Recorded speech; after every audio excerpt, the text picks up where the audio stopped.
So we have Boruto 2 Blue Vortex chapter 17 titled Wild Beast Cubs, and in this chapter we get a whole lot of setup that will lay out the details for the future plot of this upcoming arc that is ongoing in TBV. I do want to say this was another slow chapter that really got into this brand new arc for 2 Blue Vortex, especially with Team 7 now entering the land of wind with Shinki's teammates in order to take down some of the Shinju. And before we go further into this chapter, I do want to talk about today's sponsor. The sponsor of this video is me. We recently launched a brand new Discord server. We had our old Discord server wiped due to inactivity, and we wanted to restart the new server due to the community really wanting to talk more about Boruto. So if you haven't already, please go check out the Discord server. I'm gonna link it in the description below and in the pinned comment. If you do want to talk to me and the rest of the community, especially about Boruto during the chapter days, the chapter releases, and or when the leaks come out, because we do have a leaks channel where people will discuss the spoilers days before the release, as well as other things if you want to talk about sports. We've also done plenty of other activities like game night, for example. So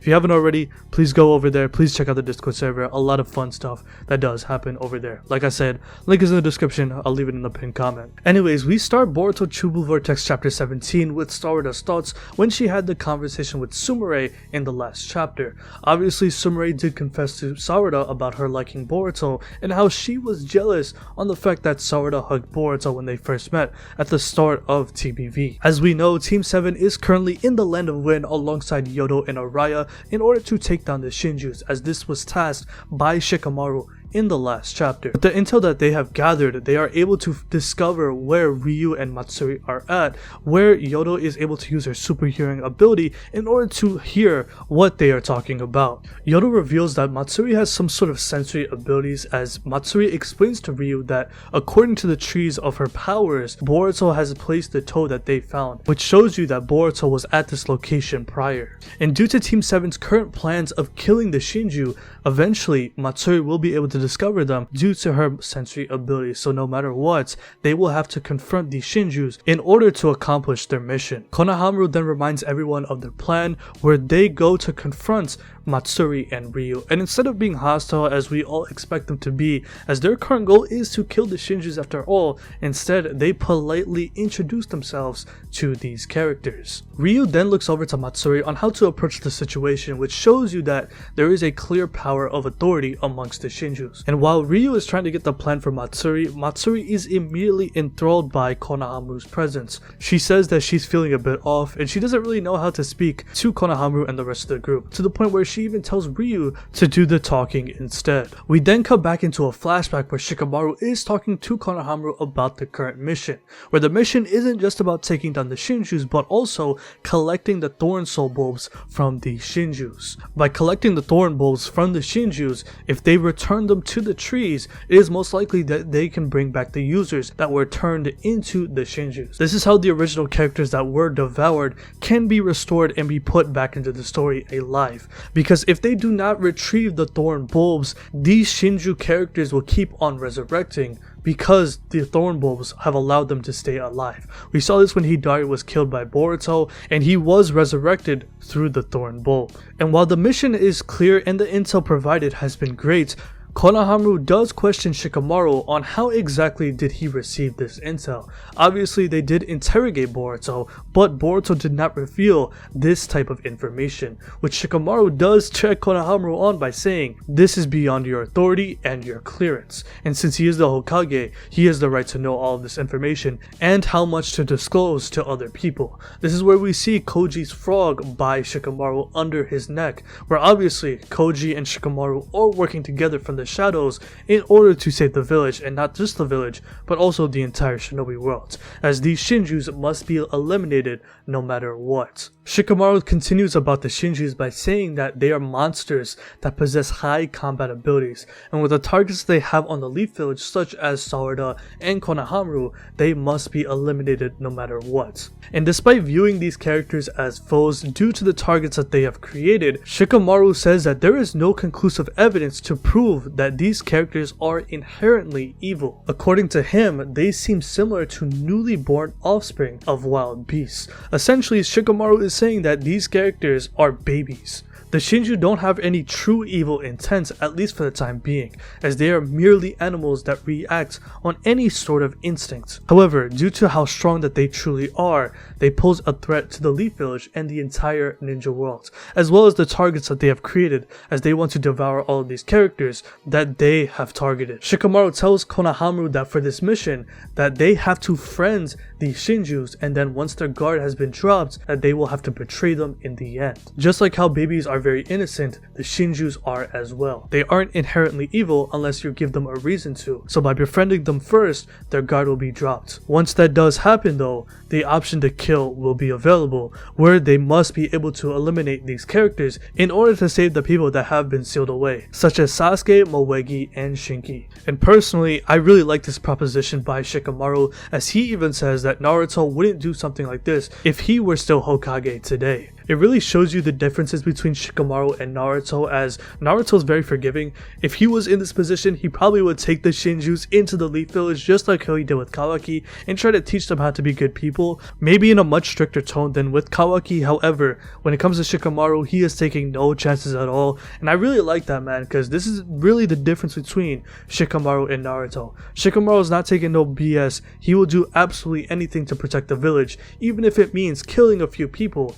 and when it comes to these Shinjus, he knows that they must kill these monsters or else it will be the fate of the entire Leaf Village and the entire ninja world. Back in real time, Konohamaru introduces everyone to the Shinjus, where they explain that they are also searching for Boruto too. He proposes to join forces with the Shinjus, where they begin to investigate the area in order to find more hints and clues about Boruto's whereabouts. Konohamaru then suggests that they should split up in order to look through the area faster. So Konohamaru takes Matsuri by himself, while Sarada and Mitsuki take Ryu to another location. And going back to Shikamaru's theory about the Shinjus being innocent, Ryu says that the Konoha ninja are very nice people, just like he was told, as he says that Jura, his leader, has full of respect when it comes to the entire Leaf Village. And if it weren't for Konohamaru introducing the group to the Shinjus, Ryu could have killed any ninja that he ran into, which is why it's important to not be hostile to these characters right away, which shows you the innocence amongst all of the Shinjus. Going back to the flashback between Shikamaru and Konohamaru,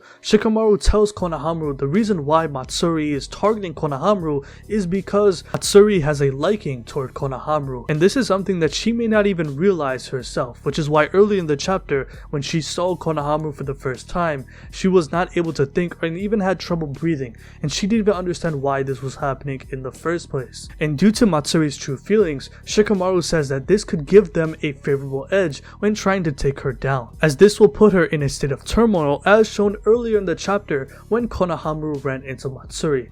And this is where Konohamaru can kill Matsuri when she isn't looking, as her guard will be down due to her being put in a state of turmoil since she has a liking toward Konohamaru. Shikamaru reinforces this idea into Konohamaru by saying that he must be heartless, as these Shinjus are the divine enemy and pose a threat to the entirety of the ninja world. According to the intel that they have received, either Matsuri or Ryu will show up. As we've seen earlier in the chapter, both of them were together, so it is imperative to split both of them up, as taking both of them on head on will be very dangerous. So in order to kill both of them, they have to split the two of them up into separate groups and then take them by surprise. And as shown in this chapter, by befriending these characters, they will be able to kill them much easier once their guard has been dropped. Anyways, we get back to current time, where Konohamaru is talking to Matsuri, where he suggests that Matsuri should take a break, as they do sit down somewhere beneath a rock. Konohamaru asks Matsuri if she's feeling any better, where Matsuri says that she should not be feeling this way, and that it isn't like her. And at this point of the mission, Konohamaru has Matsuri's guard completely down. Right now is the perfect time for Konohamaru to go for the kill, simply because, as Shikamaru said, Matsuri's true feelings for Konohamaru has put her in a state of turmoil,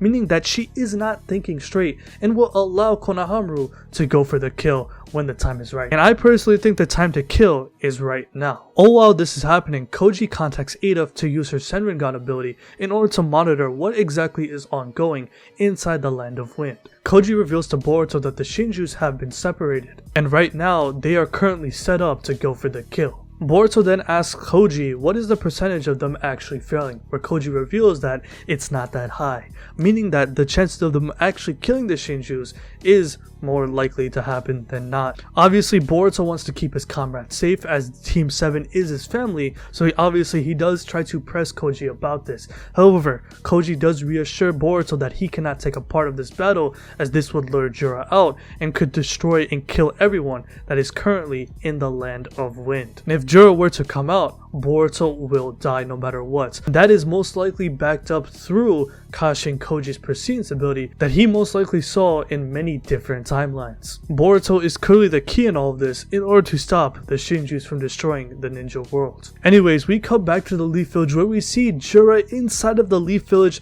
buying some books. This is honestly probably the funniest thing that I have ever seen in Boruto, TBV, and in part 1 as well. When have you guys ever seen the strongest villain in the entire series not fighting anyone, not confronting nobody, but buying some books at the local bookstore? The sensory unit do detect Jura's chakra, which they do make an alert that there is an intruder, but Shikamaru reassures the sensory unit and the entire village to ignore Jura and to not evacuate any civilians and to relay all personnel that they are not to engage. Obviously, this is something that Kashin Koji told Shikamaru in last chapter, as Jura is interested about learning about the ninja world, and in order to gain more information, he will have to find ways to learn, and that is 1, buying some books and gaining any sort of relevant intel. And with all of the books that Jura has collected, he does leave a fat stack of cash for the shopkeeper to keep, and he does tell him that this is the down payment that you can hold on to, as Jura is probably going to come back to this bookstore in order to gather more books,